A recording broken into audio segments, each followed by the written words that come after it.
আজকে কয়দিন বাংলাদেশে গ্যাস আসেনি? কিও এতদিনে না সবাই আমরা চিল্লাইয়া কইছি শেখ হাসিনা সব খাইয়া লাইছে, বেচা লাইছে, অন্ধ শেখ হাসিনা নাই। আজকে প্রায় 1.5-2 বছর না শেখ হাসিনা নাই, এখন গ্যাস কোথায় গেল? কথা বলেন না, আমার কথা কি ভুল? আমরা কি পেলাম? আমরা কি পেলাম দাদু ভাই? আমরা কিছু পাইছি? ওই মুরব্বীরা কইছে ফাটা ফুতার ঘষাঘষি মচ্ছে রয়েছে মরণ। কথা বলেন না কেন? সম্মানিত উপস্থিতি, আমরা সচেতন হতে হবে, অ্যালার্ট হতে হবে। আমরা যে ওই একটা ছোটকালে একটা কবিতা পড়েছিলাম, এই নিয়েছে এই নিল যা কান নিয়েছে ছেলে, চিলের পিছে মরছি করে আমরা সবাই মিলি, কিন্তু পরে ঘুরে টুইরা ক্লান্ত হইয়া দিয়ে কানের জায়গায় কান রয়েছে। কথা বলে না কেন? আমরা বাঙালির কিন্তু একটা দোষ আছে, আমরা হুজুকে বাঙালি কিন্তু বিবেচনা করি না। এখনকার বর্তমান যে প্রেক্ষাপট, মানুষ মেরে ফেলতেছে, মানুষকে জোর করে তুলে নিয়ে যাচ্ছে, মানে যা ইচ্ছা তা হচ্ছে, কোনো বিচার আচার আছে? আপনি আমি সবাই ঐক্যবদ্ধ থাকতে হবে। কথা বুঝতে পেরেছেন? এই আপনারা দেখছেন কিনা জানি না, গত কয়েকদিন আগে সীতাকুণ্ডে এক দল গেছে মানুষের জায়গা জোর করে দখল করার জন্য, মাইকে এলান দিয়ে ঘোষণা দিয়ে এমন ভাবে তারা করছে, আপনার এখানেও যদি শকুন আসকে সেইভাবে তারা করতে হবে। কথা বলেন না কেন? আমরা মুসলমান, আমরা সব দিতে রাজি, আমরা ঈমান দিতে রাজি। এখন আমি আপনাদেরকে কিছু কথা বলে আলোচনা শেষ করব। আমাদের দেশ মুনাফিকে ভরে গেছে। এদিকে তাকান, আমাদের দেশের ম্যাক্সিমাম মসজিদ কমিটিতে বাটপার আছে, আছে না নাই? ম্যাক্সিমাম মসজিদ কমিটিতে মুনাফিক আছে না নাই? যারা কথা দিয়ে কথা রাখে না। বাংলাদেশের বিভিন্ন জায়গা কি হয় জানেন? এখন বর্তমানে একটা ট্রেডিশন চালু হয়েছে, এই ধরো 10 জন যুবক মিলে একটা মাহফিল করবা, এলাকাতে বড় ভাই আছে কয়জন? 5 জন। কয়জন? আরে কমাইয়ে কইছি বেটা, 10টা চেয়ার নাই এখন বাংলাদেশে। কয়জন? 5 জন। আপনি কিন্তু এই মাহফিলে বলে গেছেন 5,000 টাকা দিবেন। কয়জন? 5 জনে 5 5 25,000। কত হাজার? আপনি আজকে মাহফিলে বলে গেছেন আগামী বছর মাহফিলে আসলে দিব। আমি 4 জনকে অতিথি করেছি। কয়জনকে? আরেকজনকে আমি অতিথি করতে পারি নাই। আমি আপনাকে অতিথি করি নাই বলে আপনি আমার মাহফিলে কি দিবেন না? 5,000 টাকা হাদিয়া আপনি দিবেন না, আপনি মুনাফিক। আপনি কি? কারণ মুনাফিক যারা কথা দিয়ে কথা রাখে না তারা মুনাফিক। একদিকে আপনি মিথ্যাবাদীও, মুনাফিকের আরেকটা চরিত্র কিন্তু কি? মিথ্যা বলা। কারণ আপনি বলেছেন দিবেন, আপনি দেন নাই, এটা হলো মিথ্যা কথা। কথা বলেন না কেন? এগুলো কিন্তু এখন বাংলাদেশে এগুলো হচ্ছে, আপনারা এগুলো খেয়াল করতে হবে। ইসলাম কিন্তু সস্তা জিনিস না, মুড়ির মোয়া না যে আপনার ইচ্ছে মতো আপনি গোলাবেন, ইচ্ছে মতো ভেঙে ফেলবেন। এটা আল্লাহ এবং আল্লাহ রাসূলের বিধান। ঠিক কিনা বলেন? আমার দিকে তাকান। এবার মুনাফিক হইলে কি হবে? প্রথম কথা হাদিস শরীফে আছে, রাসূল বলেছেন believers love the profit, hypocrites don't love the profit. আমার রাসূল বলেছেন ইমানদাররা আমি রাসূলকে ভালোবাসবে, মুনাফিকরা আমি রাসূলকে ভালোবাসবে না। ভয়ঙ্কর কথা না? তাহলে যারা মুনাফিক তারা রাসূলের উম্মত না, দৈন্তান নোয়াকার না। ঠিক আছে নি বানান? কথা কোন বানান ঠিক আছে? এবার আসেন আল্লাহর কোরআন কি বলে। আল্লাহর কোরআন বলে, এদিকে তাকান, ইন্নাল মুনাফিকিনা ফি দারকিল আসফালি মিনান নার, the hypocrites will be in the lowest place of hell. মুনাফিকরা জাহান্নামের একেবারে সর্বনিকৃষ্ট জায়গায় থাকবে। তাহলে আমরা মুনাফিকি করব না। এবার আসেন সম্মানিত উপস্থিতি, আজকে দেখলাম একটা ভিডিও, বলবো নি না? আবার আপনারা আমার লগে চিন্তা যাবেন। আপনারা মুসলমান, আমিও মুসলমান, আপনার আমার দুজনের আগে ইমান তারপরে আমল, ঠিক নেই? এই বাচ্চারা,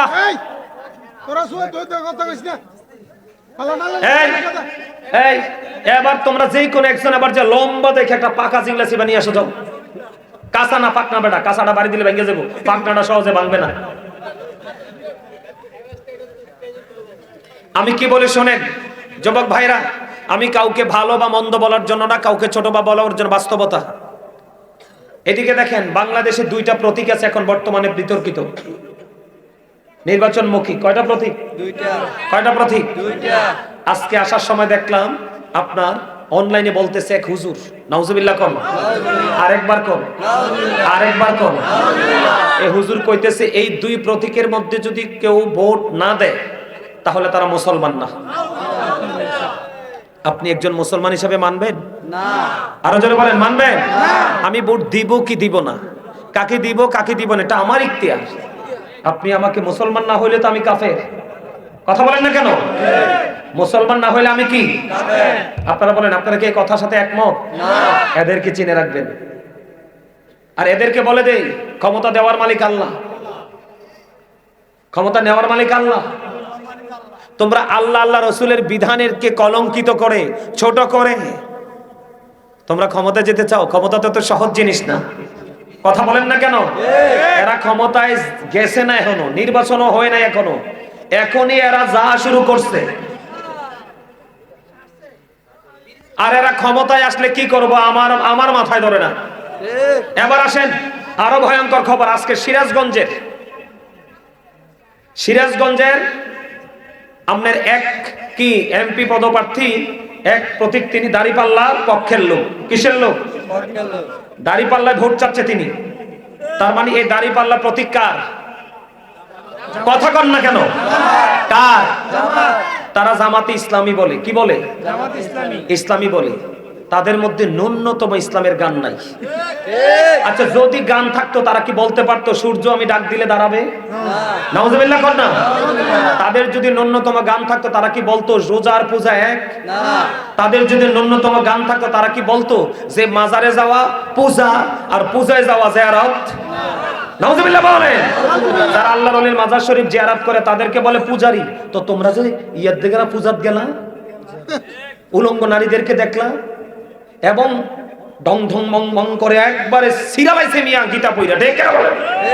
এগুলো আমার কথা না, অনলাইনে আছে, আমি অনলাইন থেকে দেখছি, তাদের সাথে আমি যাই নাই। এগুলো কি মুসলমানের চরিত্র হতে পারে?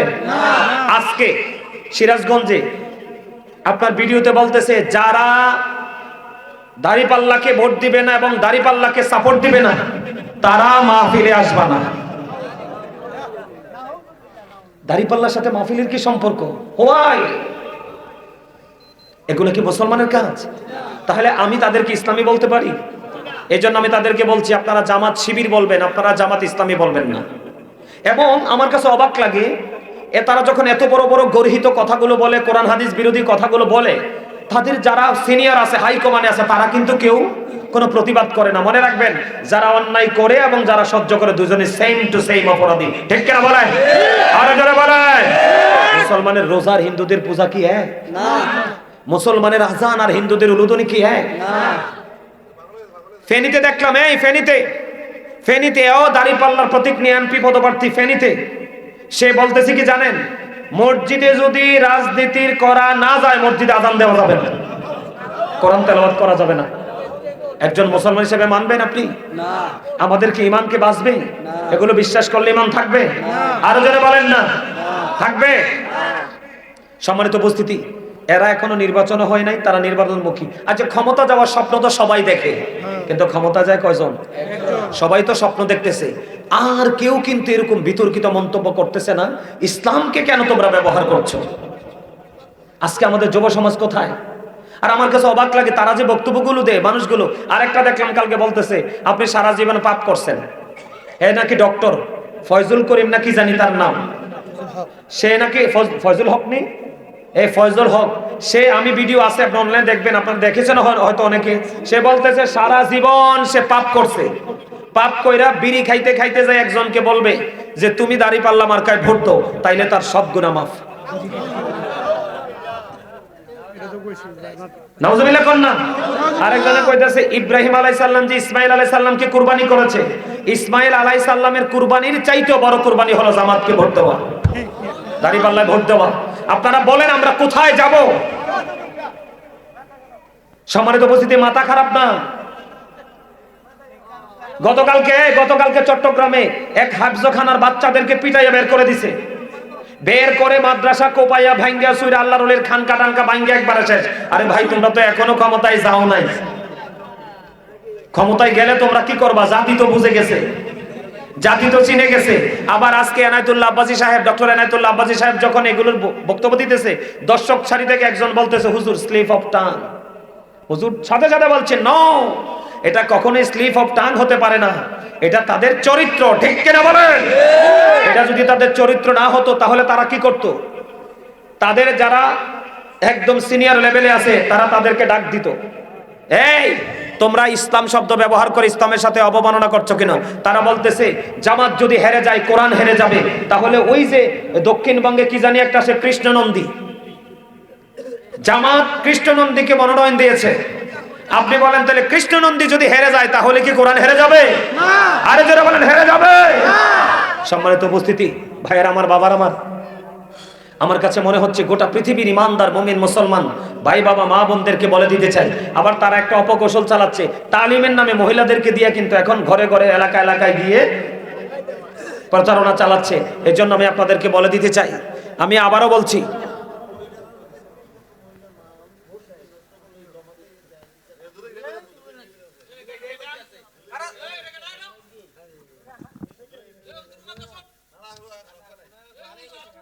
আচ্ছা আমি বলি, আমি আমার যুবক ভাইদেরকে বলছি, ভাই তোমরা যেই কথাগুলো আমি তোমাদের সামনে এতক্ষণ বলেছি, দাদু ভাই, এই যে দাদু ভাই উনি রাইট কথা বলেছে ভাইজান, উনি খারাপ বলে নাই। এরপরে শোনেন, আমার দিকে তাকান, আমি আপনাদেরকে বলি, আমি আপনাদেরকে বলি, বাংলাদেশ কি, বাংলাদেশ যদি ৭১ যদি না হতো আমাদের সোনালী বাংলাদেশ কি পেতাম? না। ৭১-এর মধ্য দিয়ে কি আমাদের বাংলাদেশের জন্ম হয় নাই? কথা বলেন না কেন? কথা বলেন না কেন? এই দাড়িপাল্লা প্রতীক এবং জামাতের একজন বক্তা, সে নাকি অনেক বড় স্কলার, সে বলতেছে ৭১-এর প্রজন্ম নাকি সবচেয়ে নিকৃষ্ট প্রজন্ম। আপনারা কি মানবেন? কোন মুসলমান মানবে? কোন বাঙালি মানবে? ৭১ না হলে বাংলাদেশ পেতাম? তুমি কার বাংলাদেশে আছো? কথা বলেন না। ৭১-এ কি দাদু ভাই আপনারা বলেন মা বোনদের ইজ্জত কি নিছে না? পাকিস্তানি হানাদাররা কি মা বোনদেরকে শকুনের মতো ছিঁড়ে খায় নাই? কথা বলেন না কেন? আরো যারা বলেন,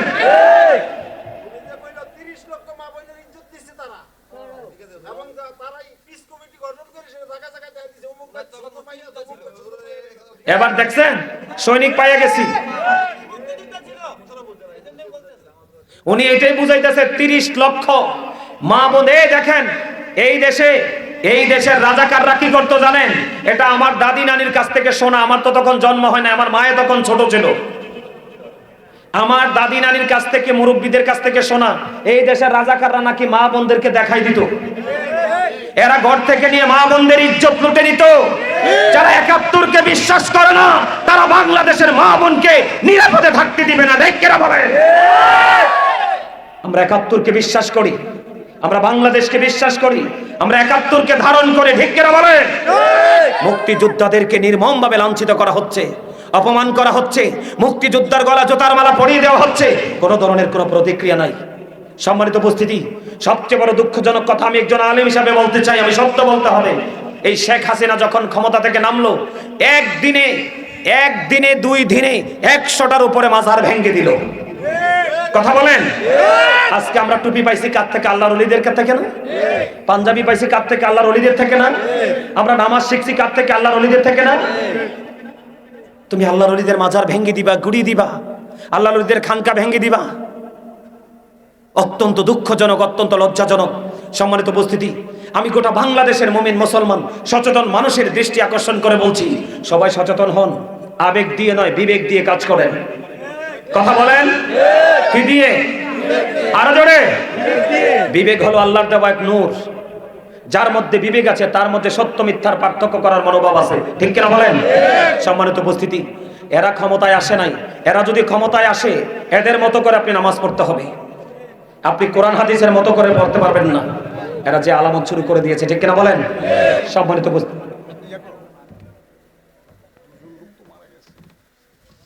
হ্যাঁ দাদা ঠিক আছে, কোনো সমস্যা নাই। আমার কথা কি আপনারা বুঝতে পারছেন? আমরা আমার কথা শোনেন, আমরা তাদের এই সমস্ত বক্তব্য গ্রহণ, আমাদের যারা প্রজন্ম আছে, ছোট ভাইয়ের আছে, ছোট বাচ্চারা আছে, আমরা তাদেরকেও এই বক্তব্যগুলো শোনা থেকে, মানা থেকে দূরে রাখবো। তার কারণ এই বক্তব্যগুলো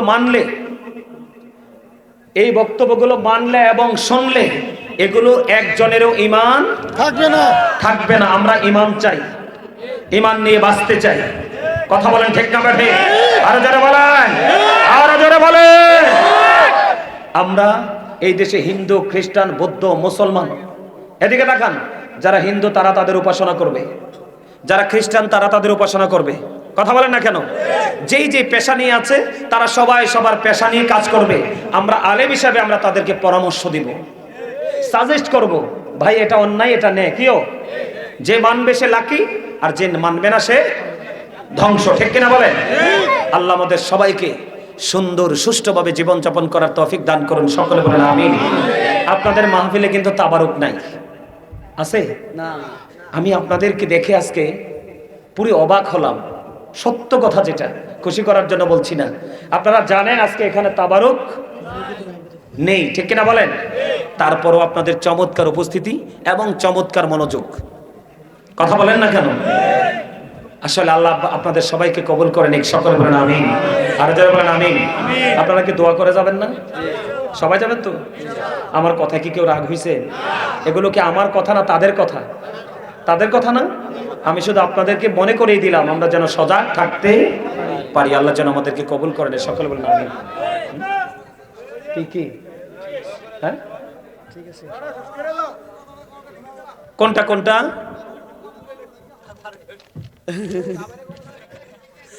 না না না না না, অত সমস্যা থাকতে পারে না মানুষের। আরো জোরে বলেন। আচ্ছা ঠিক আছে, দোয়া করব। আর শোনেন, আমাদের দেশে আরেকটা শেষ কথা বলে দেই, আমাদের দেশে কিন্তু এখন ফিতনার শেষ নাই। এদিকে যান, মানুষ মরার পরে কিন্তু দোয়া করতেও দেয় না, কথা বলেন? মানুষ মরার পরে সে শেষ জীবনের শেষ চিরদিনের জন্য চলে গেছে, দোয়া করতে দেন। এখন কিছু কাঠমোল্লা বের হইছে, আপনারা বলেন। শোনেন, আমরা দোয়া আমাদের পূর্বপুরুষরা করছে, আমরাও করব, ঠিক কিনা বলেন? আমরা তাদের কথা মানবো না। যারা বলবে দোয়া নাই তাদেরকে বলবেন কোথায় দোয়া না জায়েজ বা নাই, কোন কিতাবে আছে আমাদেরকে দেখাই দাও। দেখবেন এই জীবনে দেখাতে পারবে না। তাদের একটা টিম, তাদের একটা দল, তাদের মধ্যে ইহুদিরা ভর করেছে মুসলমানকে ধ্বংস করার জন্য, ঠিক কিনা বলেন? আল্লাহ আমাদের সবাইকে সব। আবার ওই যে মেরাজ চলতেছে, সামনে আসছে মেরাজ, মেরাজ নিয়েও কিন্তু বিতর্ক চলছে। তো এইরকম বিতর্ক কিন্তু আমাদের মাঝে আসতেই থাকবে। এখনকার আমাদের বাংলাদেশে আপনারা খবর কতটুকু রাখেন জানি না, এখন বর্তমানে বাংলাদেশে জিনা বেড়েই চলেছে, ব্যভিচার বেড়েই চলেছে।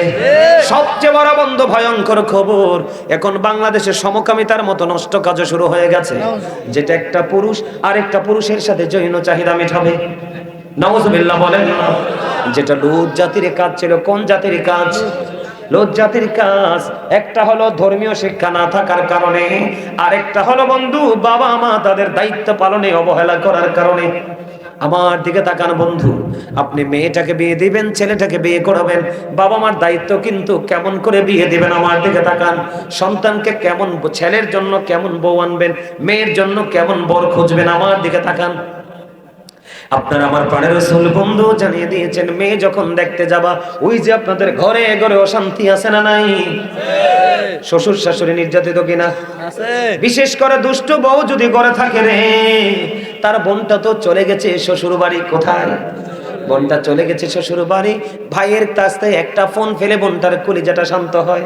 শ্বশুর বাড়িতে বড় করে কথা বলতে পারে যে আমার ভাই সব সময় আমার খবর রাখে, কথা কন না কেন? এই দুষ্ট বউয়ের কারণে চতুর্দিকে বন্ধু ভয়ঙ্কর আগুন। এই আগুন থেকে আপনারা বাঁচতে হলে আজকে আমি ওয়াজ করে যাই, এইগুলো যদি মেনে কাজ করতে পারেন তাহলে আপনার জীবন বন্ধু ধন্য হয়ে যাবে। আমার রাসূল বলেছেন, বউ দেখতে যাবা, কোনো সমস্যা নাই, সুন্দরী কিনা গিয়ে আগে দেখবা, বংশ মর্যাদা আছে কিনা সেটা দেখবা, টাকাওয়ালা কিনা আছে কিনা দেখবা, ধর্ম ধন আছে কিনা, তার মানে আল্লাহওয়ালা কিনা, ইসলাম সম্পর্কে সে গান আছে কিনা সেটাও দেখবা। রাসূল বলেছে তুমি ধনীও পেলে না, সুন্দরীও পেলে না, কোন বংশগুলি মেয়েও পেলে না, তুমি পেয়েছো শুধু আল্লাহওয়ালা রে। রাসূল বলছেন বাকি তিনটার প্রয়োজন নেই, এই আল্লাহওয়ালা মেয়েটাকে তোমার ঘরে বউ করে নিয়ে আসো। রাসূল বলেছে এই মেয়েটা যদি কালো হয়, এই মেয়েটা যদি খাটো হয়, এই মেয়েটা যদি বন্ধু কান কাটা হয়, অন্যের বাড়ির বাদী এবং দাসীও হয়, যদি মেয়েটা আল্লাহওয়ালা হয় রে, তুমি মেয়েটাকে তুমি ঘরে তুলে নিয়ে আসো, এটার মধ্য থেকে তোমার ঘরে আসবে নূরানী প্রদীপ। জোরে কন্যা সুবহানাল্লাহ। বলে হুজুর রাসূল সুন্দরের কথা কেন না করলেন? কারণ সৌন্দর্য কিন্তু একসময় বিনষ্ট হয়ে যায়। আপনাদের সবাইকে বলি সহজে বুঝবেন, বাংলাদেশে যে সিনেমার নায়িকাগুলো মরার আগে যে বুড়া হইয়া মারা যায় দেখছেন নি? তাদের চেহারা কি সুন্দর থাকে না নষ্ট হয়ে যায়? সিনেমা যে করে, বাংলাদেশে সিনেমা করে নায়কগুলো, তারা তো সুন্দর দেখে দেখে নেয়, ঠিক কিনা বলেন? এরা কি বয়সের সাথে সাথে সৌন্দর্য নষ্ট হয় কিনা? বন্ধু, সৌন্দর্য একদিন নষ্ট হয়ে যায়, সম্পত্তির দিন ধ্বংস হয়ে যায়, কিন্তু দিনের শিক্ষা, দিনের এলেম, এটা তো জিনিস রে, এটা কোনোদিন ধ্বংস হয় না, বরং যতদিন যায় তত এটা আলো ছড়ায়। তোমার কথা কয় না? কই কেমনে আলো ছড়ায়? যেমন ধরেন আপনার মেয়েটা আল্লাহওয়ালা, আরেকটা আল্লাহওয়ালা ছেলে, ছেলের ক্ষেত্রে এইরকমই, আরেকটা আল্লাহওয়ালা ছেলের হাতে তুলে দিলেন, তাদের ঘর থেকে আসলো আল্লাহওয়ালা এক নূরানী সন্তান, ছেলে হোক বা মেয়ে হোক। এটা যখন বড় হলো, কি হলো? বড় হলো, আবার আপনার জায়গায় আসলো, বিয়ে দিয়ে দিলেন, আপনার নাতি হলো। বউ কি বলবে? না, আমার ছেলেকে আমি ইউনিভার্সিটিতে পড়াবো, তবে পড়ে আগে রসুল যেভাবে বলেছে আগে শিক্ষাটা দিব, ধর্মীয় শিক্ষা। ঠিক কেন বলেন? তাহলে আলো কি ছড়াচ্ছে না? একটা গাছ যখন ছোট থাকে, উঠেই কিন্তু দুইটা ডালা মেলে, কথা কয় না? কিছুদিন পরে আরেকটু বড় হয়ে দেখবেন এই ডালা দুটো দিয়েছে, এই ডালা দুটো দিয়েছে, কথা কয় না কেন? আরেকটু বড় হয়ে দেখবেন এটা দুটা দিছে, এটা দুটা, এটা দুটা, এটা দুটা, এমনি করে করে দেখবেন। বিশেষ করে সবচেয়ে সৌন্দর্য এই বর্তমানে আপনি দেখতে চাইলে যে কাঠবাদাম গাছগুলো আছে না, কাঠবাদাম বিভিন্ন মার্কেট, বিভিন্ন সমুদ্রে দেখবেন লাগায় মানুষ, দেখবেন কিভাবে একটার পর একটা গুনে গুনে, মনে হয় যেন ডিজাইনেবল ভাবে কথা বলে বলে যেন ডালপালা ছড়ায়। মারহাবা কর না? ও বন্ধু, এটা একদিন অনেক বড় হয়ে গেল, একদিন কিন্তু একজন মানুষের ছায়ার নিচে বসার সুযোগ ছিল না। আজকে আপনি শত শত মানুষ এখানে বসাতে পারবেন, ছায়ার কোনো কমতি হবে না। এটা নিয়ামত কিনা বলেন? ঠিক তেমনি ভাবে আপনার বাচ্চা আলেম হবে, আপনার নাতি হবে। যদি বলে হুজুর মেয়ে হয়, ও বন্ধু মেয়ে হইলে সমস্যা কি? একটা এক্সাম্পল দিতে হয় বন্ধু। হযরতে মরিয়ম আলাইহিস সালামের সামনে এসে হযরতে জিবরাইল আলাইহিস সালাম এসে ফু দিয়ে দিল, ঠিক নিয়ম, ফুটা দিয়ে দিল। মা মরিয়মের মধ্যে দিন দিন সন্তান বড় হতে লাগলো। সুবহানাল্লাহ, সুবহানাল্লাহ। এবার মরিয়মের তো বিয়ে হয়নি, মানুষ কি বলবে, মানুষের কাছে কি জবাব দিবে? আল্লাহর কুদরতে মা মরিয়ম চলে গেলেন নির্জন জায়গায়, ঠিক কিনা বলেন? সন্তান হলো বন্ধু, ও বন্ধু, এই সন্তানটাই হলো ঈসা রুহুল্লাহ। সবচেয়ে বড় মজার খবর বলবো নি? আরো জোরে বলেন না। ঈসা নবীর নানার নাম ছিল বন্ধু ইমরান, নানুর নাম ছিল হান্না বিনতে ফাখস। ঈসা রুহুল্লাহর নানার নাম কি? ইমরান, আর নানুর নাম ছিল হান্না বিনতে ফাখস। তারা দুজন মনে মনে চিন্তা করলো, আমাদের যে সন্তান আসবে এটাকে আমরা আল্লাহর পথে কুরবানি করে দিব। কি করব? আল্লাহর পথে আমরা কুরবানি করে দিব, কিন্তু এই বাচ্চাটা তো হলো মেয়ে বাচ্চা, এখন কি করব? ছেলে তো কুরবানি করা যায়, মেয়ে তো দেয়া যাবে না। কিন্তু দেখেন প্রেম, আমি আপনাদের শিক্ষার জন্য বলতেছি, তখন বন্ধ তৎকালীন সময়ে এলান করে দিল, এই হান্না বিনতে ফাখুস এবং ইমরানের যে কলিজার টুকরা, ও বন্ধু হযরতে মরিয়মকে কি করে দিবেন? কুরবান দান করে দিবেন।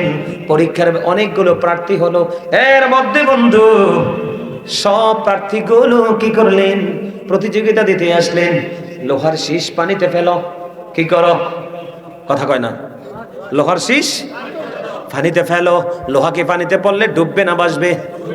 লোহার শীষ পানিতে ফেলে দাও, যার শীষটা ভাসবে সেই হবে মরিয়মের অধিকারী, ছোট্ট মরিয়ম। জোরে জোরে কন্যা সুবহানাল্লাহ। বন্ধু সবার শীষ বন্ধু ডুবে গেল রে, কিন্তু হযরতে জাকারিয়া আলাইহিস সালামের শীষ ডুবলো না। হযরতে জাকারিয়া আলাইহিস সালাম পানিতে মারলো, এটা ডুবে গেল। ওই মরিয়মের দায়িত্ব তিনি নিয়ে নিলেন। সুবহানাল্লাহ বলেন।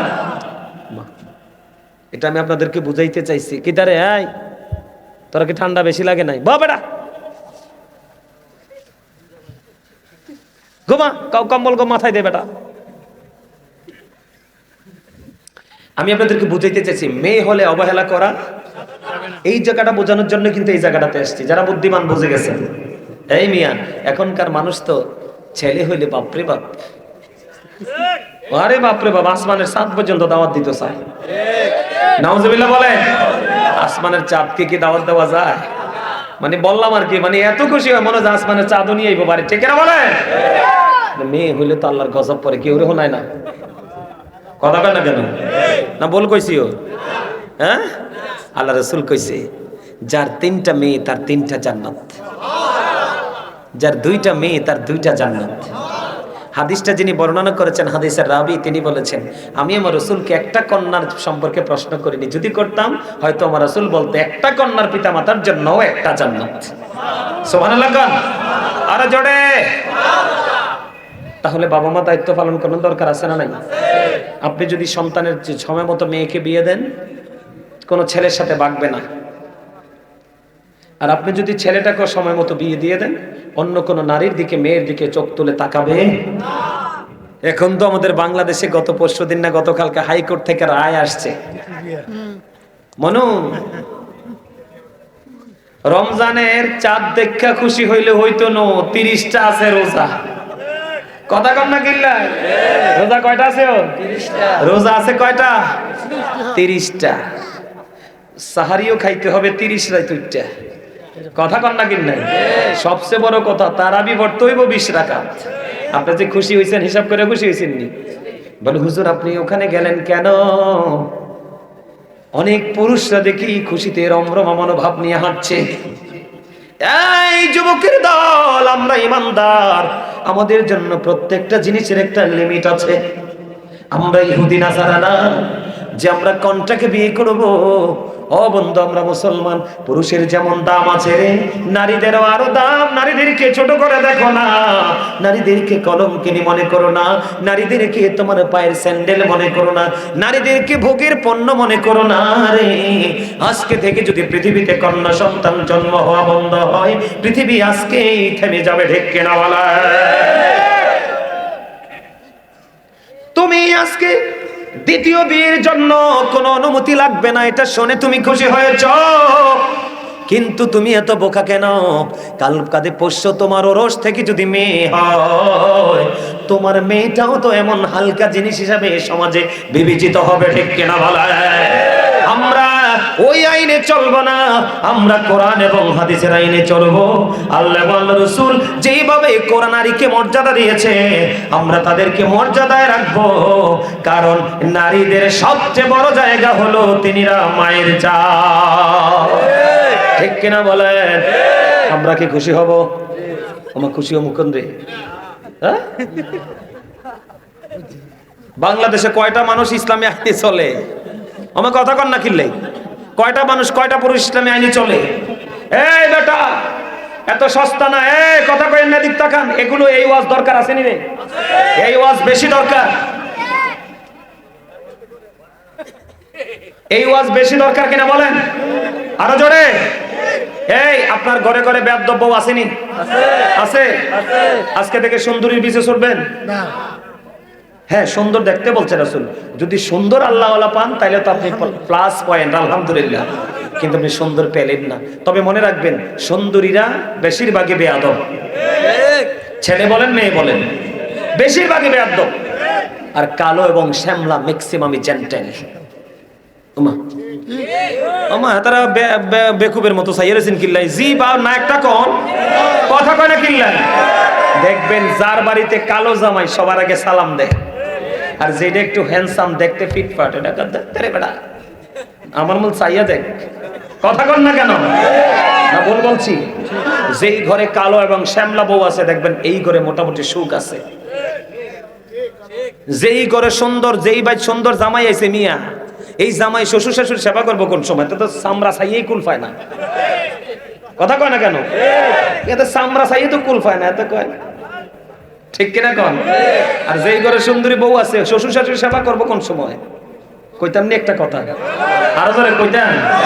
এটা কিন্তু আসলে কিন্তু এটা আমি মুরব্বীদের কাছ থেকে শুনছি। এটা আসে আমি আপনাদেরকে বোঝাচ্ছি শুধু জাস্ট বোঝার জন্য। কিসের জন্য? বোঝার জন্য। সম্মানিত উপস্থিতি খেয়াল করেন, আপনি যখন সুন্দর কোনো মেয়ের পিছনে ছুটবেন এটার মধ্যে আল্লাহ রাসূল কিন্তু নাই, তখন কিন্তু মেয়ের বাবা বলবে কাবিন দিতে হবে 10 লাখ। কারণ আপনি না সুন্দরের পূজারি পাগল, তখন কিন্তু আপনি 10 লাখ দিয়ে কাবিন করতে হবে। এখন শীতের দিন তো আইছে, বউরে আদর করে হাসবেন না প্লিজ, মনোযোগ দিয়ে কথা শোনেন, বাস্তব কথা। এখন আপনি শীতের দিনে বউকে বললেন বউরে বাবা তো মা তো বৃদ্ধ, ওযু করতে পারেন, একটু গরম পানি করে দাও। আমি কি তোমার বাড়ির দাসী? তখন আপনি তো মায়ের পেট থেকে আসছেন, মা কলিজা ছিঁড়ে আপনাকে দুনিয়া টানছে। আপনি যদি যোগ্য কৃতজ্ঞ সন্তান হন, আপনি একদম বাম হাতে দিবেন চর। এই কথা বললে কোন পুরুষের মাথা ঠিক থাকবে? দিবেন। এখন ওই বউ সাথে সাথে ফোন দিবে, আব্বা এই ফলা সংসার করতাম না। কেন? সে আমাকে টাচ করছে। কি কোন টাচ? নেগেটিভ কথা কর না কেন? বা সে আমাকে প্রহার করছে, ঠিক কিনা বলেন? আব্বা তো আপনার ইউনিয়নের চেয়ারম্যানরে ফোন দিবে। কোন আব্বা? মেয়ের আব্বা। ফোন দিয়ে কি করবে? সালিশ বসাবে ইউনিয়ন পরিষদে, ছেলে পক্ষ মেয়ে পক্ষ থাকবে। এখন আপনার চেয়ারম্যান রায় দিবে, তুমি যেহেতু বিয়ে করেছো 1 লাখ টাকা উসুল দিয়েছিলে, 9 লাখ টাকা কাবিনে বরাবর আছে, 9 লাখ টাকা ক্যাশ দিতে হবে এবং 3 মাস 13 দিনের খাওয়ান খোরাক বউকে দিতে হবে, দিয়ে তুমি তাকে ছেড়ে দাও। উভয় পক্ষে কি করো? অ্যাফিডেভিট হবে, ঠিক কিনা বলেন? সিগনেচার হবে, কাজে থাকবে। এখন ছেলের তো তৌফিক আছে মাত্র 2 লাখ টাকার, সব বেচলে, ঘরের ডেক দেখছি হাড়ি ফাতিল বউয়ের শাড়ি সব বেচলে 2 লাখ, কিন্তু কাবিন বাকি আছে কত? 9 লাখ এবং 3 মাস 13 দিনের খোরাক, ঠিক কিনা বলেন?